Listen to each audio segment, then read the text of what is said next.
সুতরাং আমাদের প্রধান উপদেষ্টা ডক্টর মোহাম্মদ ইউনূসের উচিত এবং আমাদের যারা বাঙালি জাতীয়তাবাদী বিশ্বাসী যারা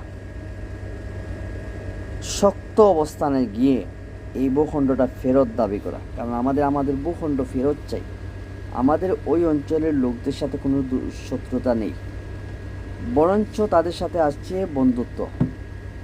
কারণ 1971 সালে কিন্তু কেবলমাত্র এই অঞ্চলে বাঙালি লোক থাকার কারণে কিন্তু যারা নিরীহ পাকিস্তানের হাতে মার খেয়ে মারা যাওয়ার ভয়ে পালিয়ে গিয়ে আশ্রয় নিয়েছিল, তাদেরকে আশ্রয় দিয়েছিল। কখনো এটা হিন্দিভাষী লোক কিন্তু এটা করতো না, বা কোনো উর্দুভাষী লোক।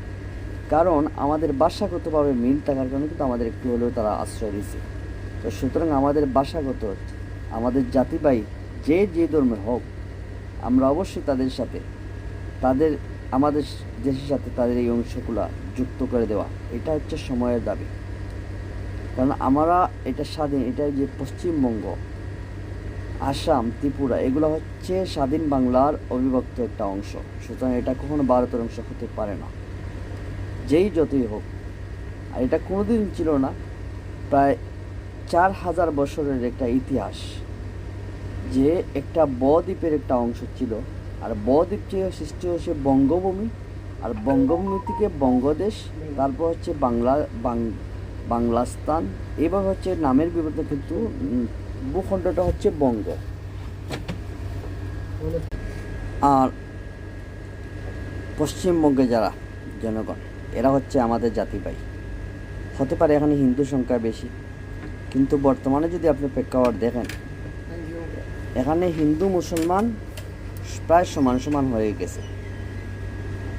অনেকেই ভাবতে পারে, ভাই এখানে তো কট্টর হিন্দুত্ববাদীর সদস্যরা আছে, যারা হিন্দু ধর্মে বিশ্বাসী, কট্টরভাবে হিন্দু ধর্ম পালন করে, কিন্তু মুসলমানদের সহ্য করতে পারে না। আমি বলি, ভাই এরা আসলে বাঙালি হতে পারে না। যারা কট্টর হিন্দুত্ববাদী, যারা মুসলমান ছায়া দেখতে পারে না, এদের হিসাব আলাদা।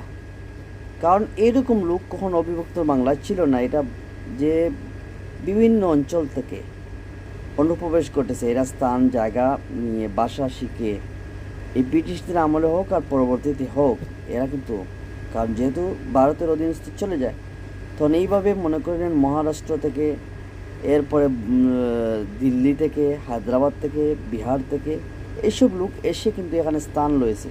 সেম আসামে এই অবস্থা হয়েছে, সেম ত্রিপুরাতে। আর এই জন্য দেখবেন বিভিন্ন তারাই কিন্তু এইসব কাজ করে এই বাঙালি জাতির উপরে হিন্দি ভাষা চাপিয়ে দিচ্ছে, বলতেছে হিন্দি ভাষা না জানলে ওরা নাকি ওই স্থানের জনগণ না, ওরা বহিরাগত।